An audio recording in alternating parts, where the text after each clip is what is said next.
서로 한번 축복하세요. 오늘도 함께 여행해서 고맙습니다. 감사합니다. 사랑합니다. 행복합니다. 네. 새벽에 여행 떠나니까 좋죠. 예, 감사합니다. 어제 시편 11편의 요절 말씀이 7절이었죠. 7절 말씀 같이 한번 읽습니다. 시작. 여호와는 의로우사 의로운 일을 좋아하시나니 정직한 자는 그의 얼굴을 배우리이다. 그의 얼굴이 누구 얼굴이죠? 하나님 얼굴입니다. 그러니까 성전에 나오는 것은 하나님의 얼굴을 보기 위해서 나옵니다. 다른 거 보고 가시면 안 됩니다. 목사를 통해서도 목사의 넥타이 삐뚤어진 것만 보고 가면 안 됩니다. 목사의 머리만 보면서 머리가 낫는가 안 낫는가 그것만 보고 가시면 아무 의미가 없습니다. 왜 말씀을 듣는가? 거기서 하나님의 얼굴을 보고 싶어서. 왜냐하면 말씀을 통해서 하나님이 우리 가운데 역사를 하시거든요. 말씀이 바로 예수 그리스도이고, 말씀이 육신이 돼서 우리 가운데 오신 분이 예수 그리스도이고, 말씀의 영으로 오셔서 우리 가운데 계시는 분이 성령님이세요. 그래서 말씀 듣는 시간은 어떤 목사의 지식이나 목사의 경험이나 그거 듣기 위해서 모이는 게 절대로 아닙니다. 설교하는 목사도 그 점에 대해서 주의를 해야 되겠고, 또 설교를 듣는 성도들 역시 마찬가지입니다. 그 설교를 통해서 하나님 만나보고 싶어서, 그 설교를 통해서 하나님의 음성을 듣고 싶어서, 그 설교를 통해서 하나님의 얼굴을 밝히 내 속에 드러날 수 있도록, 그래서 설교를 듣고 말씀을 듣는 것이거든요. 그래서 여기에 7절의 고백대로 여호와는 의로우사 의로운 일을 좋아하시고, 하나님은 존재 자체가 빛이에요. 그래서 하나님은 어두움하고 절대로 함께 있을 수가 없어요. 성령의 충만한 역사가 임하면 악령은 떠나가게 돼 있어요. 어두움을 물리치기 위해서 다른 노력하지 않아도 돼요. 성령만 오시면 돼요. 빛만 오시면 돼요. 성령만 임하시면 어두움은 내 속에 있든지 집안에 있든지 자식 속에 있든지 다 물러가게 돼 있어요. 그래서 하나님 존재 자체가 의로우신 분이기 때문에 여기 의로운 일을 좋아하시고, 그리고 정직한 자는 하나님의 얼굴을 배우리이다. 오늘 시편 12편입니다. 시편이 150편으로 되어져 있잖아요. 근데 그 시편을 종류별로 이렇게 분류를 할 수가 있습니다. 그 내용에 따라서 대부분 이제 가장 많이 나오는 시가 감사시입니다. 그러니까 시편 속에 감사를 이렇게 담아가지고 하나님 앞에 감사의 내용을 올리는 감사시, 그게 참 많이 나오고 있고, 두 번째는 찬양시입니다. 하나님께 높여드리는 할렐루야라고 하는 그 단어가 나오잖아요. 그 단어 자체가 하나님을 높여드리는 거예요. 그래서 시편 속에는 그런 찬양의 내용을 담고 있는 찬양시가 많은 부분을 차지하고 있고, 또 하나 지혜시가 있습니다. 시편 속의 지혜를 담아서 하나님을 이렇게 보여드리고 하나님을 드러내는 그런 지혜시가 나와져 있고, 또 하나 시편의 종류 가운데 뭐가 있느냐면 탄식시가 있습니다. 한번 해보실래요? 탄식시. 막 어떤 현실과 현장을 보면서 가슴을 쥐어뜯으면서 이럴 수가 있는 거예요. 이 가슴 속에 이제 한 맺힌 것을 그냥 가슴에 담아놓으면 사람이 병이 생길 수밖에 없잖아요. 근데 그것을 꺼내놓고 다른 대상을 향하여 탄식하는 것이 아니라 하나님을 향하여. 왜냐하면 사람을 향하여 탄식하면 그 탄식했던 그 말이 또 다르게 나에게 비수가 돼서 꽂힐 때가 있습니다.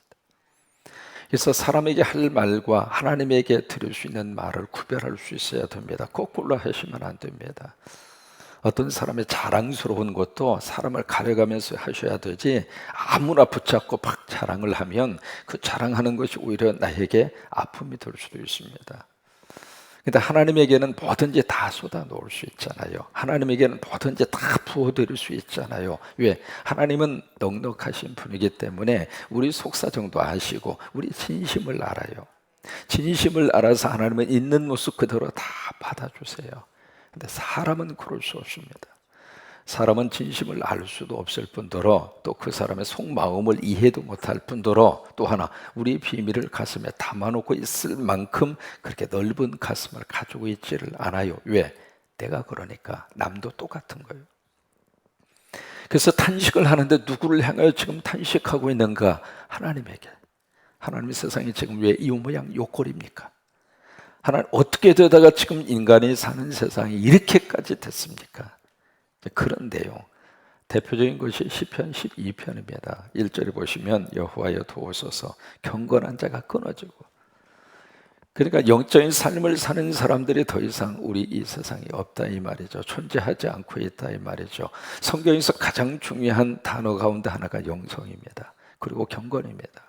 그리고 경건이 없어요. 경건하게 살려고 하는 사람이 더 이상 이 세상에 발붙이지 못하는 그런 악한 세상이 되고 말았다 그 말이거든요. 그러니까 경건한 자가 끊어지고 충실한 자들이 인생 중에 없어지나이다. 그러니까 경건과 충실이라고 하는 두 단어가 쏙 빠지고 나면 그 세상은 인간들이 살고 있습니다만은 동물들의 본능으로 움직여가는 악한 세상이 될 수밖에 없는 거예요. 그래서 그런 세상을 보면서 지금 이 다윗은 막 탄식하고 있는 거예요. 하나님, 어떻게다가 이 세상 이렇게 못되고 악한 세상으로, 부패한 세상으로 변질되고 말았습니까? 2절에 보시면 그들이 이웃에게 각기 거짓을 말하며 아첨하는 입술과 두 마음으로 말하는도다. 여기 아첨이라고 하는 단어, 거짓이라고 하는 단어, 이런 것들이 다 누구의 특성이냐면 마귀와 사탄의 특성입니다. 요한복음에 그렇게 말씀하시잖아요. 이 마귀와 사탄, 거기에 아비가 누구냐면 거짓말하는 자가 바로 마귀와 사탄의 아비라고 그랬어요.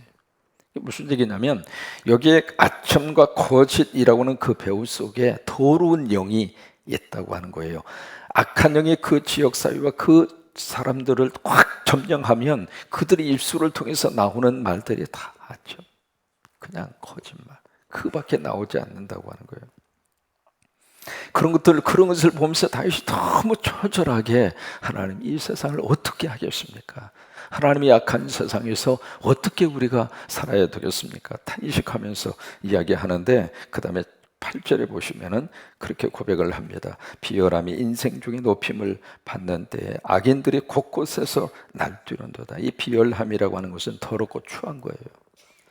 더럽고 추한 것들이 막 여기저기서 막 우글거리고 있어요. 울고들어 있는데 그것으로 끝난 것이 아니라 그렇게 하다가 보니까 악인들이 곳곳에서 날뛰노도다. 악한 사람들이 막 판을 치고 있단 말이죠. 그러니까 그런 악한 이 세대와 이 세상을 보면서 탄식을 하는데, 시편의 참 중요한 포인트가 그겁니다. 탄식하는 것으로 끝나지 않고 거기서 탄식에 대한 해결의 방법을 제시하고 있어요. 그래서 시편이 좋습니다. 그러니까 현실에 대해서 우리의 가려운 부분도 긁어주고, 또 하나 그것으로 끝나지 않고, 그렇다면 그 속에서 믿음의 사람은 어떻게 그 세상에서 우리가 살아갈 것인가, 오늘 두 가지로 말씀을 하십니다. 첫째로 1절에 보시면 한탄하면서 한탄으로 끝나지 않고 1절에 가장 먼저 시작하는 말씀이 있어요. 뭐라고 시작하죠? 여호와여 도우소서. 지금 우리 식으로 말하면 주여 도와주세요. 한번 해보실까요? 주여 도와주세요. 이게 악한 세상에서 우리 믿는 사람들이 가지는 삶의 태도입니다. 그냥 세상을 저주하고, 그래 이런 세상 그래 끝내자, 이것으로 가는 사람은 믿음이 없는 사람이에요. 그런 식으로 자꾸 세상을 어떤 내 불만족한 그런 대상으로만 세상을 바라보고 그냥 우울하게 살고 부정적으로 살고, 이것은 믿음의 사람이 갖는 삶의 태도가 아닙니다. 어차피 세상은 그럴 수밖에 없어요. 공중의 권세를 찾고 있는 악한 영이 통치하고 있기 때문에, 지배를 하고 있기 때문에, 지금 우리 예수 믿는 사람들의 성령의 거룩한 역사 속에서 우리가 살고 있는 것처럼 세상이 그런 영의 지배를 받고 있지를 않습니다. 그러니까 이 세상은 우리가 기대하는 세상의 모습으로 가기보다는 더 이상한 모습으로 갈 수 있는 가능성이 더 많아요. 근데 그런 속에서 우리가 절망하고 살 것인가? 안 그래요. 어떻게 할 것인가? 주여 도와주세요. 한번 해보세요. 주여 도와주세요. 그리고 살다가 보면 참 믿음을 지켜가는 것이 만만치 않는 세상입니다. 지금도 잊지 못하는 친구 있어요. 이민 생활하면서 가장 비싸게 산 것이 바로 뭐냐면 청소기입니다. 백큐음기. 거기는 다 카펫이니까. 근데 레인보우 백큐음기, 그것이 그렇게 비쌌어요. 2,500불 갔어요. 가난한 사람이 뭐 그걸 살만한 능력이 어디가 돼요? 근데 그 친구가 딱 와가지고 하는 말이, 목사님 이것만 사주면 교회 나올게요 그러더라고. 교회 나온다고 하는 말에 이민교회에서는요, 한 사람이 딱 그 교회에 와줬을 때의 그 감동과 설레임과 그 행복함은 말할 수 없어요. 한국에서 제가 목회할 때 20대 후반이잖아요. 보통 설교하기 위해서 딱 쓰면 용산제일교회, 역사가 있는 교회거든요. 벌써 그 당시만 하더라도 가장 적게 모여서 설교할 때가 100명씩이었어요. 그러다가 이민교회에 딱 갔는데 무슨 100명이에요. 뭐 서너 명 놓고 설교하고. 근데 그 속에서 한 세 가족이 온다고 그러면은 이건 말할 수 없을 정도로 행복함이죠. 그래서 온다고 하는 말에 비서실장한테 상의도 안 하고 그냥 알아서 살게. 그리고 다달이 내는 거 있잖아요. 다달이 내는 것으로 해서 그 비싼 2,500불짜리 레인보우 청소기를 사가지고 놔준. 그 감느라고 허리가 휘어졌어요. 근데 아직까지 안 나와. 그게 지금 몇 년 전인데. 참, 목사라고 하는 타이틀을 가지고요, 처음부터 내가 목사입니다 딱 가면 그쪽에서 목사로서 대해주는 사람도 있습니다만 어떻게 속여먹을까? 그래서 말이죠, 목사처럼 속여먹기 쉬운 상대가 없습니다. 목사는 무조건 다 믿어요. 물론 믿어야죠. 근데 그것을 이상하게 그냥 악용을 해서 덩쳐먹으려고 하는 사람 많고 속여먹으려고 하는 사람 많고, 여기 말고 다른 데 참 그런 사람 많아요. 우리가 이 세상이 결코 호락호락한 세상이 아니거든요. 근데 그런 속에서 때로는 알고도 당하고 모르고도 당하고. 그래서 거의 대부분 목사들의 크레딧은 이미 옛날부터 다 망가져버려요. 안 망가질 수가 없습니다.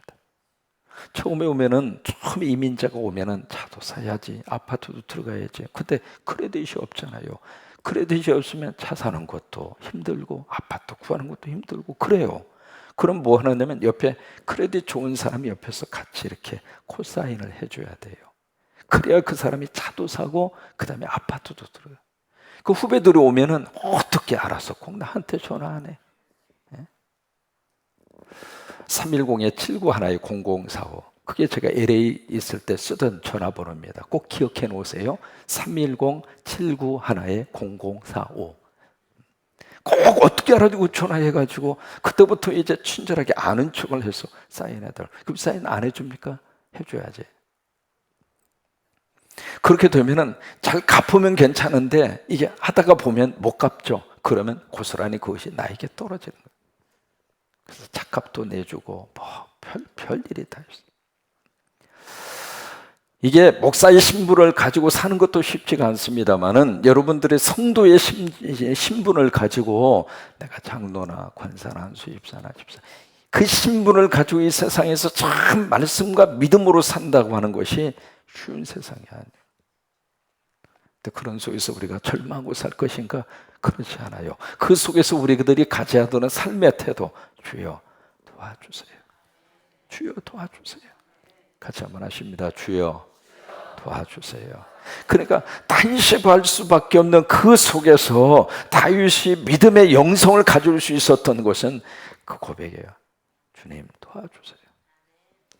바디메오라고 하는 소경이 있었잖아요. 바디메오, 디메오의 아들이었다. 그래서 그게 이름이 된 거예요. 근데 소경이에요. 마침 예수님 지나가신다고 하는 그 소리를 듣고 막 외칩니다. 다윗아서는 예수야 나를 불쌍히 여겨주소서. 그것이 가장 멋진 믿음의 고백이고 그리고 기도입니다. 하나님 나 도와주세요. 하나님 나 도와주세요. 그것이 이 단식할 수밖에 없는 그 속에서 다윗이 그것을 듣고 일어설 수 있는 어떤 영적 에너지와 힘이 어디서 나왔는가? 하나님 나 도와주세요. 그거 붙들고 사는 거예요. 그 기도를 하나님이 들으시고 하나님이 역사하셔서 하나님의 도우심의 역사와 능력이 임할 줄로 믿습니다. 두 번째는 이 단식할 수밖에 없는 그 삶의 환경에서 그것을 어떻게 다윗이 이기고 사는가? 두 번째는 하나님 말씀이에요. 하나님 말씀을 붙든 거예요. 자, 보실까요? 5절에 보시면 여호와의 말씀에 그렇게 시작하잖아요. 여호와께서 말씀하셨다. 뭐라고 말씀하셨는가? 가난한 자들의 눌림과 궁핍한 자들의 탄식으로 말미암아 내가 이제 일어나 그가 원하는 안전한 지대에 두리라. 이 하나님 말씀이었어요. 이게 기록된 말씀. 그러니까 다윗이 그 말씀을 인용을 하는 거예요. 하나님 말씀. 하나님이 이렇게 말씀하셨다. 가난한 자. 무슨 자? 가난한 사람이에요.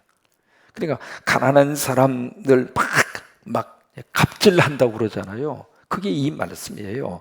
있는 사람이 없는 사람을 막 못 살게 하고 그 조금 있는 거 벼룩에 간을 뜯어먹으려고 그러고 그것을 짓밟고 더 많은 소유를 가지려고 하고 그것이 바로 여기 가난한 자들의 눌림이라고 하는 단어거든요. 그러니까 없는 사람을 막 그런 식으로 막 하는 그런 그 현상이 나타나게 되고 그리고 궁핍한 자들의 탄식, 억울한 사람들 여기저기서 막 가슴에 한 맺힌 사람들의 그런 탄식의 그런 소리 그런 것들이 들릴 때 내가 이제 일어나리라. 하나님이 일어나리라 그 말이에요.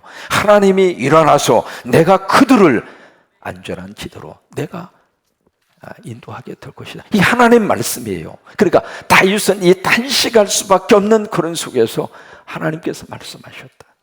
그러면 말씀하신 하나님 말씀대로 이루어질 것이다. 그거예요. 그러면서 6절에 왜냐하면 하나님 말씀이 순결하고 하나님의 말씀이 아주 진실되고 하나님의 말씀이 아주 확실하고 왜냐하면 흑도 안에 7번 단련한 은처럼 변하지 않는다 그 말이에요. 그래서 7절에 하나님 말씀하신 대로 그들을 지켜주세요. 가난한 사람들, 억울한 사람들 아무리 애를 써도 올라갈 수 없는 요즘에 흙수저로는 그런 것들이 많이 나오잖아요. 태어날 때부터 금수저로 물고 나오고 옛날에는 개천에서 용난다고 그랬는데 지금은 개천에서 미꾸라지도 안 나와. 하도 농약을 많이 써가지고 어렸을 때 말이죠. 이 개천에 가서 위에 이렇게 똥 맞고 이만큼 막아서 물 팍 퍼내면 송사리도 나왔다? 미꾸라지 나오고 거기서 잡을 수 있는 것들이 있었잖아요. 그래 안 그래요? 그리고 조금 여기 막은 것을 저 위에 가서 또 이렇게 개울가 여기 막고 물을 트면 이쪽에 물이 없으니까 물이 쫄쫄쫄 내려가서 그것을 건물 먹는다. 그래요? 그래서 위에는 조금만 퍼내면 물이 금방 없어져서 거기서 열심히 찾아보면 미꾸라지, 붕어도 나오고요, 송사리도 나오고. 지금은 개울가에 미꾸라지 한 마리 찾아보기가 힘든 그런 세상. 그러다 보니까 개천에서 무슨 용이 나느냐 이 말이죠. 그런 것들을 이렇게 볼 때마다 참 마음속에 지방에 사는 것도 억울하고 지방대학 가는 것도 억울하고 그때부터 인생이 마치 낙오자가 된 것처럼 그렇게 생각할 수밖에 없는 사회 환경과 그런 구조 그런 속에서 우리들이 사는 경우들이 많이 있는데 그 속에서 하나님 저들을 지켜주세요. 하나님 우리 청년들을 지켜주세요. 우리 자녀들을 지켜주세요. 군산에 있다고 그래서 인생 낙오자입니까? 시골교회에서 목회하는 목사는 인생 실패자입니까? 근데 우리 생각 속에 그런 생각이 들어요. 그럼 서울에 있는 사람 모두가 다 성공한 사람이에요? 꼴값하고 자빠졌네. 그게 아니라고 하는 그러니까 하나님 이 억울한 세상에서 하나님 지켜주세요. 가난하다고 그래서 못 먹고 입에 풀칠도 못하게 하는 그런 세상이 되면 안 되잖아요. 저 그 생각에 우리 성광교회 주변에 쌀이 없어서 굶는다는 사람이 그 말이 들리면 우리 교회 책임이야. 저도 성광교회 주변에 한 끼 먹을 식량이 없어서 굶주리고 있는 사람이 있다는 말이 들리면 차목사 목회 개판치고 있는 거예요. 그래서는 안 되죠. 여러분 인정하십니까? 적어도 우리 교회가 그런 분 정도는 좀 살릴 수 있는 능력이 있는 교회잖아요. 그렇다면 교회가 눈을 크게 뜨고 그런 사람이 있었어도 안 되고 그런 말이 들렸어도 안 되고 또 그런 사람이 있다면 우리가 가만히 있었어도 안 되잖아요.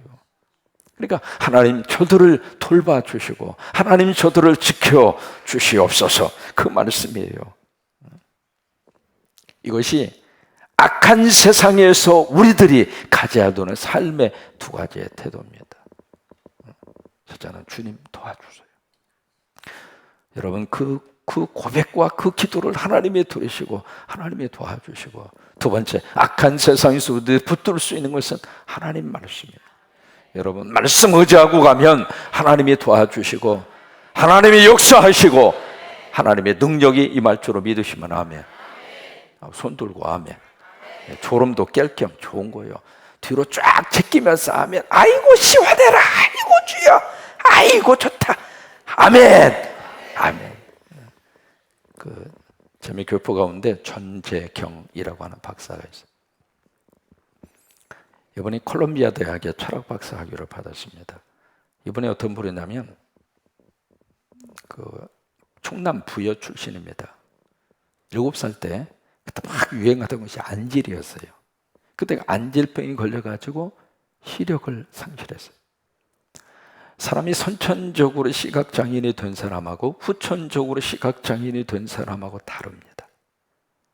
후자가 훨씬 더 힘듭니다. 그래요. 근데 어쨌든 이분이 이제 노력을 해서 맹아학교를 졸업하고 건대를 졸업하시고 그 다음에 미국으로 왔어요. 사람이 참 묘합니다. 어디에서 이렇게 악이 받치느냐면 내가 더 이상 물러설 수 없다라고 하는 마지노선에 딱 서면은 악이 받치는 거예요.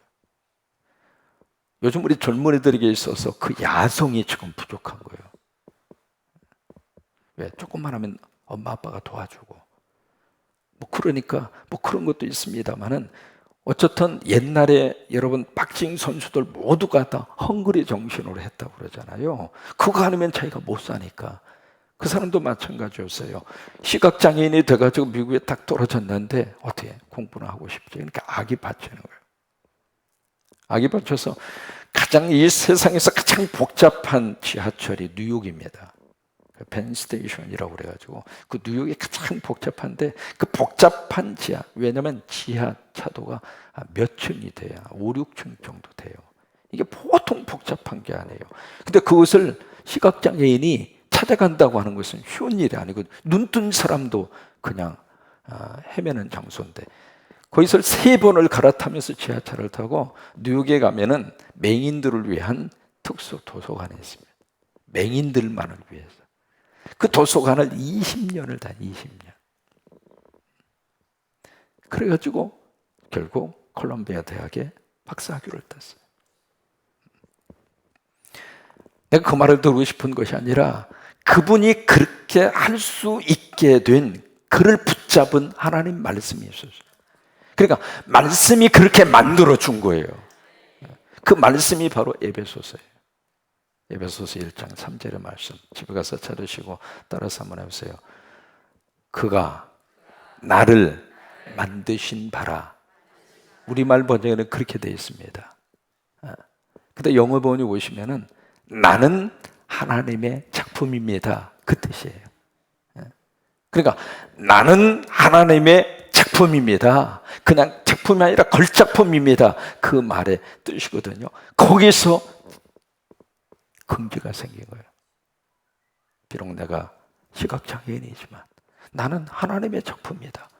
그래서 그것을 딛고 일어설 수 있는 용기가 생겼고 힘이 생겼고 그리고 노력하면서도 지치지 않는 에너지가 거기서 나온 거예요. 결국 말씀이 그를 그렇게 붙들어 준 거예요. 그래요. 악한 세상에서 살고 있습니다만은 첫째는 주여 도와주세요. 그거 붙들고 하나님의 도움을 받으면 살 수 있고, 두 번째, 하나님 말씀을 내가 붙들으면 어려운 세상에서 용기 잃지 않고 살아갈 수 있습니다. 오늘 하루 그런 은혜가 넘치기를 주의 이름으로 축원합니다. 요절 말씀이 1절입니다. 1절 시작. 여호와여 도우소서. 경건한 자가 끊어지며 충신한 자들의 인생 중에 없어지나이다. 다시 한번 시작. 여호와여 도우소서. 경건한 자가 끊어지며 충신한 자들이 인생 중에 없어지나이다. 오늘 하루 이 말씀 묵상하면서 행복한 하루의 여정이 이루어질 수 있게 되기를 축복합니다.